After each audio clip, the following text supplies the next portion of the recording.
जैसा हर वर्ष हम फ्लड कंट्रोल बोर्ड की मीटिंग करते हैं, पहले कभी वर्ष में एक मीटिंग हुआ करती थी, हमने आने के बाद इस क्रम को बढ़ाया है। वर्ष में अब 2 मीटिंग्स ही होती हैं।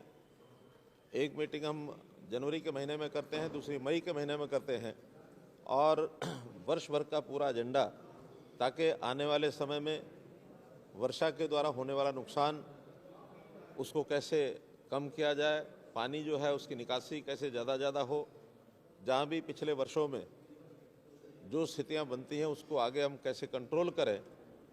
हमारे यहाँ कृषि प्रधान ये प्रदेश है, तो किसानों को अपनी जो बोने लायक ज़मीन है उसमें उनको कहीं नुकसान ना हो, इस प्रकार की योजनाएं हर वर्ष बनाई जाती हैं।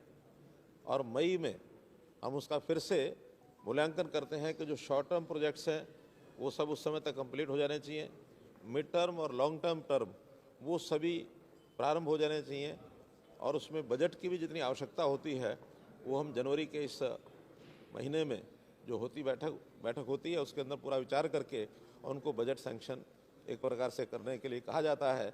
फाइनली जब बजट सेशन होता है उसमें अप्रूव किया जाता है। तो आज की जो बैठक हुई उसके अंदर लगभग 528 जो प्रोजेक्ट्स हैं, लगभग 1100 करोड़ रुपए का जो बजट है वो एक प्रकार से डिमांड की गई है, और वो फाइनेंस डिपार्टमेंट उसके ऊपर विचार करने के बाद और इसको हम फाइनल करेंगे। पिछली बार से ये बजट डबल है। पिछली बार लगभग 550 करोड़ का बजट था, इस बार ये 1100 करोड़ का है। इसमें 100 करोड़ रुपए का पब्लिक हेल्थ को भी एक्स्ट्रा जो बजट उन्होंने डिमांड की है वो भी इसमें जोड़ा गया है। और इस बार हमने जहाँ प्रोजेक्ट्स में जो आबादी में पानी भरता था, जहाँ कृषि क्षेत्र में पानी भरता है, उसको निकालने के लिए ड्रेन आउट करने की जो व्यवस्थाएं होती हैं, ज़्यादा जोर दिया है कि उसका पानी का रिचार्ज करने के प्रोजेक्ट्स ज़्यादा लगाए जाए, ताकि हमारा वाटर लेवल जो नीचे चला गया उसको कैसे हम ऊपर उठा सकें, और जो पानी इस प्रकार का इरिगेशन के लिए इकट्ठा किया जा सकता है उसको पॉन्ड्स के नाते से, तालाब के नाते से 50-50 एकड़ के जहाँ यानी पानी लगातार खड़ा रहता है, उस किसानों को हम आह्वान करेंगे कि वो ज़मीन अगर वो ठीक रेट पर हमको देते हैं तो वहाँ एक परमानेंट लेक टाइप भी हम कुछ लेक्स का प्रोविज़न ये कर सकते हैं, और उसका भी अगर वो ऑफ़र आती है तो अगली जो बजट मीटिंग होगी उसमें भी उस पर विचार करेंगे। 2026 तक हरियाणा जो है कैसे हम उसको बाढ़ मुक्त कर सकते हैं। हालांकि बाढ़ अभी भी नहीं आती है उतनी ज़्यादा, लेकिन वाटर का जो इकट्ठा होता है कुलेशा कई दिन तक खड़ा रहता है, वो पानी निकालने की कोशिश के बावजूद भी कई जगह तो 15 दिन, 20 दिन, 25 दिन, 28 दिन तक भी वो पानी खड़ा रहता है, और कई बार एक फसल किसान की बोई भी नहीं जाती है।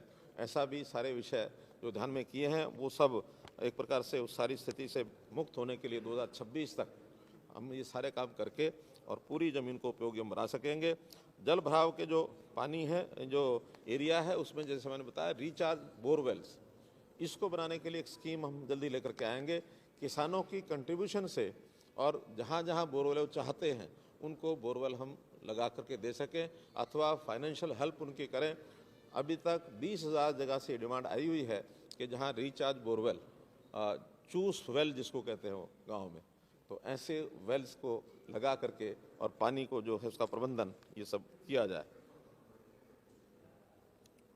जल भराव वाले जो जिले हैं, मुख्य रूप से जो मध्य हरियाणा है, इनके 10 जिले इस पर विशेष फोकस करेंगे, जिसमें झज्जर, रोहतक, सोनीपत, जींद, हिसार, फतेहाबाद, सिरसा, भिवानी और कैथल और पलवल, ये ज़िले ऐसे हैं जहां कहीं तो 15,000 से भी ऊपर एकड़ ज़मीन का जल भराव के कारण से कई दिन तक खड़ा रहा, कहीं 8 से 10,000 एकड़ भी है, 6,000 एकड़ तो पलवल ज़िला भी ऐसा है कि वहाँ भी पानी के कारण से और वो ज़मीन पर कई दिन तक पानी खड़ा रहता है।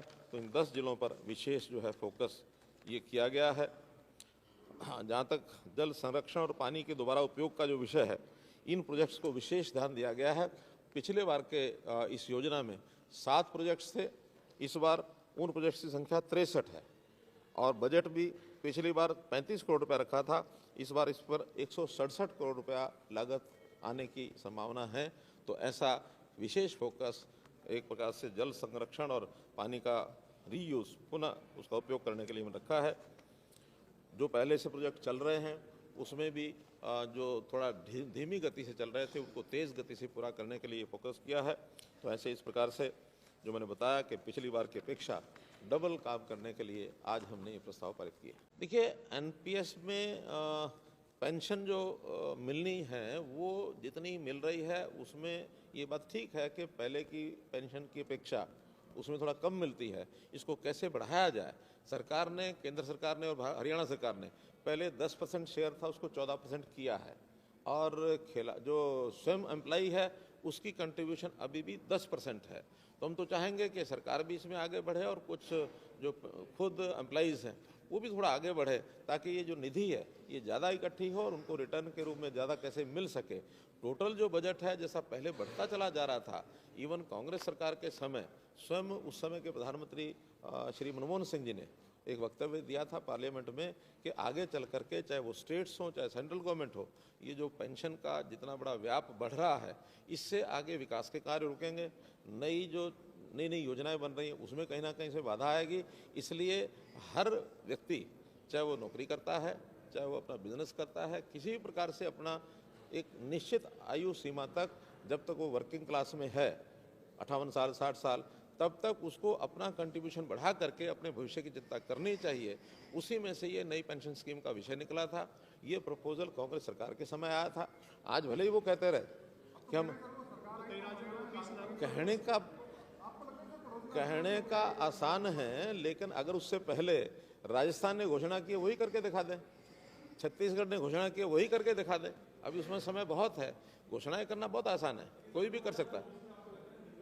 मेरा कहना है कि आखिर हमको देश और प्रदेशों के भविष्य के लिए सोचने के लिए हर समय राजनीति नहीं करनी चाहिए, एक स्टेट्समैन की तरह भी विचार करना चाहिए कि आने वाली पीढ़ियां क्या करेंगी। आज हमारे लिए विषय नहीं है, विषय तो ये है कि 5 साल बाद, 10 साल बाद, 20 साल बाद जैसा ही व्याप बढ़ रहा है, एक तरफ तो ये आता है कि ज़्यादा लोगों को हम सरकारी एम्प्लॉई इस नाते से बना करके सेवा के काम कराएं। अगर ये संख्या बढ़ती है तो जब व्यक्ति भर्ती होता है उस समय की स्थिति नहीं है। 30 साल बाद, 35 साल बाद जो रिटायर होता है और उस समय इसका व्याप, जैसे आज एम्प्लॉइज बढ़ेंगे वैसे उसकी संख्या बढ़ेगी। नहीं, मैं कह रहा हूँ ना, हमें चिंता है इस बात की, ऐसा नहीं कि हम चिंतित नहीं है, लेकिन इस चिंता को दूर करने के लिए सबको मिलकर आगे आना पड़ेगा। उसमें सरकार भी आगे आएगी, उसमें एम्प्लॉइज को भी आगे आना होगा। एक चिंतन मनन का काम है और सारे देश का विषय है, कोई एक स्टेट का विषय नहीं है। लेकिन इस पर जो कांग्रेस राजनीतिक तौर पर जो जिस प्रकार के बयानबाजी कर रही है वो उचित नहीं है, वो देश हित में नहीं है, प्रदेश हित में नहीं है। इतना ही कहना।